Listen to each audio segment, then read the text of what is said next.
اعوذ باللہ من الشیطان اللعین الرجیم بسم اللہ الرحمن الرحیم وبہ نستعین وہو خیر الناصر ومعین اما بعد فقد قال سبحانہ وتعالی یا ایہا الذین آمنوا کتب علیکم الصیام کتب علی الذین من قبلکم لعلکم تتقون۔ اے ایمان لانے والوں، تم پر روزے فرض کر دیے گئے ہیں جس طرح سے گزشتہ امتوں پر روزے فرض کیے گئے تھے، شاید تم متقی ہو جاؤ۔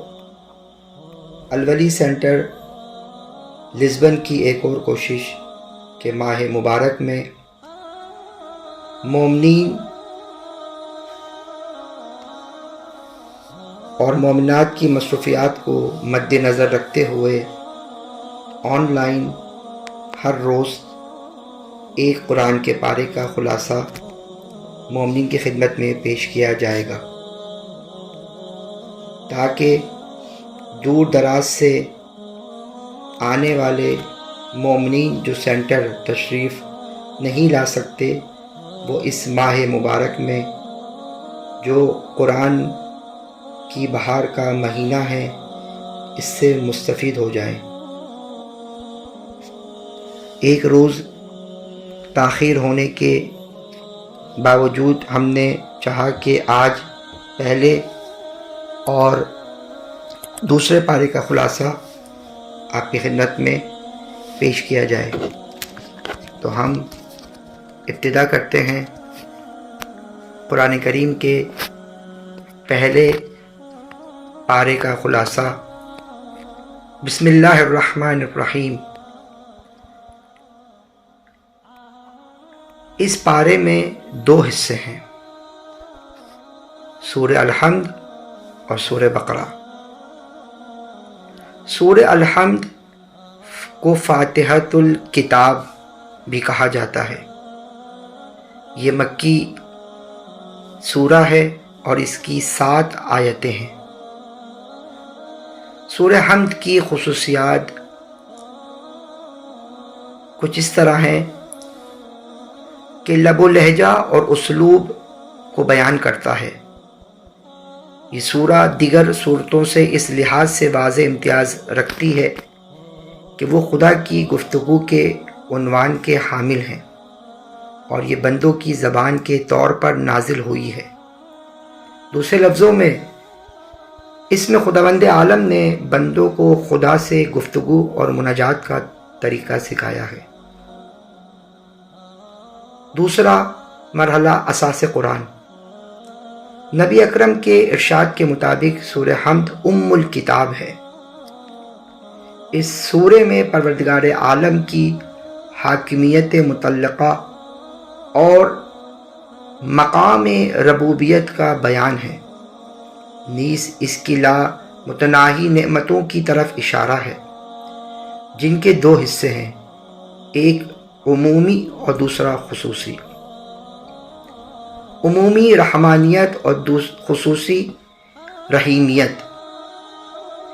اس میں عبادت اور بندگی کی طرف بھی اشارہ ہے، جس بات جو ذات پاک کے لیے مخصوص ہے۔ حقیقت یہ ہے کہ اس سورے میں توحید ذات، توحید صفات، توحید افعال اور توحید عبادت سب کو بیان کیا گیا ہے۔ دوسرے لفظوں میں یہ سورہ ایمان کے تینوں مراحل کا احاطہ کرتی ہے۔ نمبر 1 دل سے اعتقاد رکھنا، نمبر 2 زبان سے اقرار کرنا، نمبر 3 اعضاء و جوارح سے عمل کرنا۔ سورے کے موضوعات۔ سورے کی آخری آیت اس بات کی واضح اور روشن نشانی ہے کہ صراط مستقیم سے مراد ان لوگوں کی راہ ہے کہ جو نعمات الہیہ سے نوازے گئے ہیں، اور یہ راستہ مغضوب اور گمراہوں کے راستے سے جدا ہے۔ ایک لحاظ سے یہ سورہ 2 حصوں میں تقسیم ہو جاتا ہے، ایک حصہ خدا کی حمد و ثنا اور دوسرا بندے کی ضروریات و حاجات۔ اسی پارے میں دوسرا سورہ بقرہ ہے، جس میں 5 باتیں بیان کی گئی ہیں۔ نمبر 1 اقسام انسان، نمبر 2 اعجاز قرآن، نمبر 3 قصہ تخلیق حضرت آدم علیہ السلام، نمبر 4 احوال بنی اسرائیل، نمبر 5 قصہ حضرت ابراہیم علیہ السلام۔ نمبر 1 کی توضیح آپ کی خدمت میں پیش کرتے ہیں مختصراً۔ اقسام انسان 3 ہیں، مومنین، منافقین اور کافرین۔ مومنین کی 5 صفات مذکور ہیں: ایمان بالغیب، اقامت صلاۃ، انفاق، ایمان بالکتب، یقین بالآخرہ۔ منافقین کی کئی خصلتیں مذکور ہیں: جھوٹ، دھوکہ، عدم شعور، قلبی بیماریاں، سفاہت، احکام الہی کا استہزائی، فتنہ و فساد، جہالت، ضلالت، تذبذب۔ اور کفار کے بارے میں بتایا کہ ان کے دلوں اور کانوں پر مہر اور آنکھوں پر پردہ ہے۔ اسی طرح اس سورے میں دوسری جو خصوصیت ہے وہ ہے اعجاز قرآن۔ جن صورتوں میں قرآن کی عظمت بیان ہوئی ہے، ان کے شروع میں حروف مقطعات ہیں، یہ بتانے کے لیے کہ انہی حروف سے تمہارا کلام بھی بنتا ہے اور اللہ تعالیٰ کا بھی، مگر تم لوگ اللہ تعالیٰ کے کلام جیسا کلام بنانے سے عاجز ہو۔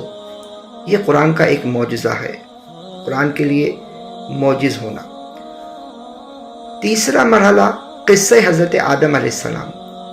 اللہ تعالیٰ کا حضرت آدم علیہ السلام کو خلیفہ بنانا، فرشتوں کا انسان کو فسادی کہنا، اللہ تعالیٰ کا آدم علیہ السلام کو علم دینا، فرشتوں کا اقرار عدم علم کرنا، فرشتوں سے آدم علیہ السلام کو سجدہ کروانا، شیطان کا انکار کرنا، پھر مردود ہو جانا، جنت میں آدم و حوا علیہ السلام کو شیطان کا بہکانا، اور پھر انسان کو خلافت ارض عطا ہونا۔ چوتھا مرحلہ احوال بنی اسرائیل، ان کا کفران نعمت اور اللہ تعالیٰ کا ان پر لعنت نازل کرنا۔ پانچواں قصہ حضرت ابراہیم علیہ السلام۔ حضرت ابراہیم علیہ السلام کا اپنے بیٹے کے ساتھ مل کر خانہ کعبہ کی تعمیر کرنا اور پھر اللہ تعالیٰ سے اسے قبول کروانا اور پھر توبہ و استغفار کرنا۔ سامعین محترم، یہ پہلے پارے کا مختصر خلاصہ تھا، جس میں 2 سورہ الحمد اور سورہ بقرہ کا کچھ حصہ آپ کی خدمت میں پیش کیا گیا، تاکہ مومنین اس مختصر خلاصے کو سن کر قرآن کی طرف مراجعہ کر سکیں اور ان کے دلوں میں تفسیر قرآن پڑھنے کا شوق پیدا ہو سکے۔ انشاءاللہ آئندہ آنے والے دنوں میں کوشش کی جائے گی کہ ہر روز ایک پارے کا خلاصہ آپ کی خدمت میں پیش کیا جائے۔ وآخر الدعوانا ان الحمد للہ رب العالمین۔ التماس دعا۔ اعوذ باللہ من الشیطان اللعین الرجیم، بسم اللہ الرحمن الرحیم۔ قرآن کریم کے دوسرے پارے کا خلاصہ۔ اس پارے میں 5 باتیں ہیں۔ نمبر 1 تحویل قبلہ، نمبر 2 آیت بر اور ابواب بر، نمبر 3 روزے کی اہمیت، نمبر 4 قصہ طاعون اور نمبر 5 قصہ طالوت۔ نمبر 1 تحویل قبلہ۔ ہجرت مدینہ کے بعد 16 یا 17 ماہ تک بیت المقدس قبلہ رہا۔ آپ صلی اللہ علیہ وآلہ وسلم کی چاہت تھی کہ خانہ کعبہ قبلہ ہو۔ اللہ تعالیٰ نے آرزو پوری کی اور قبلہ تبدیل ہو گیا۔ نمبر 2، آیت بر اور ابواب بر۔ لیس البر ان تولوا وجوہکم، اور اسی طریقے سے یہ آیت آگے تسلسل میں ہے۔ یہ سورہ بقرہ کی آیت نمبر 177 ہے۔ یہ آیت بر کہلاتی ہے۔ اس میں تمام احکامات عقائد، عبادات، معاملات، معاشرت اور اخلاق اجمالی طور پر بیان کیا گیا ہے۔ آگے ابواب بر میں تفصیلی طور پر ہم آپ کے لیے بیان کریں گے۔ ابواب بر: صفا مروہ کی سعی، مردار، خون، خنزیر کا گوشت اور جو غیر اللہ تعالیٰ کے نامزد ہوں ان کی حرمت،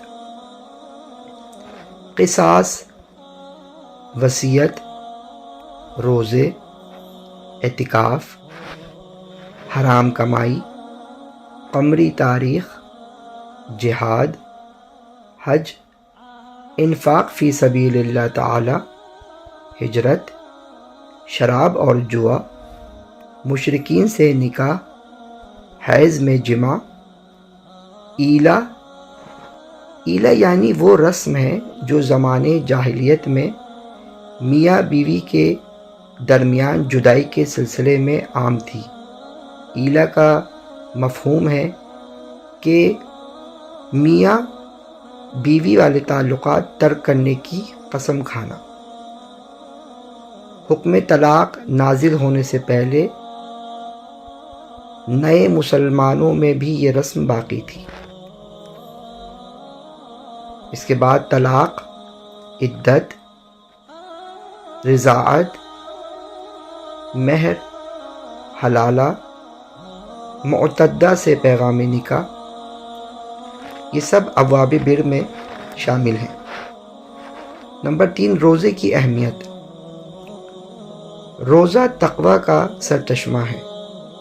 چند اہم اسلامی احکام کے بیان کے بعد اسی پارے میں ایک اور حکم بیان کیا گیا ہے جو چند اہم ترین اسلامی عبادات میں شمار ہوتا ہے، اور وہ روزہ ہے۔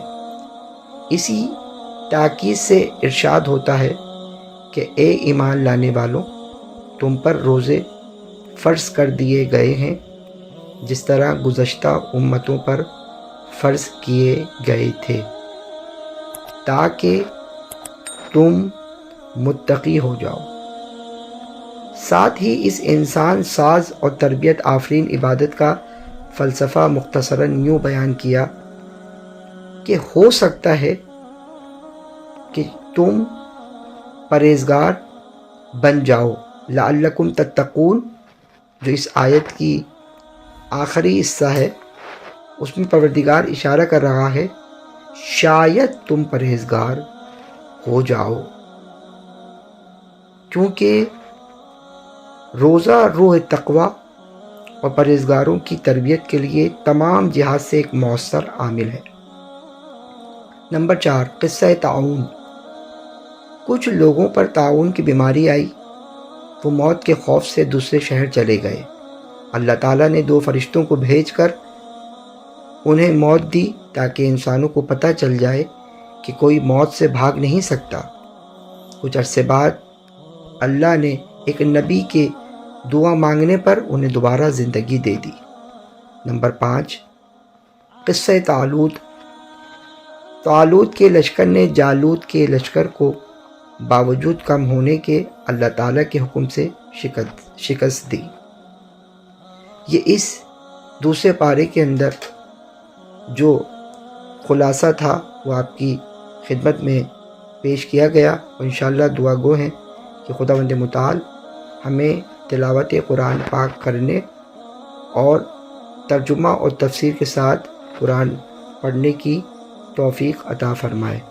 وآخر الدعوانا ان الحمد للہ رب العالمین۔ التماس دعا۔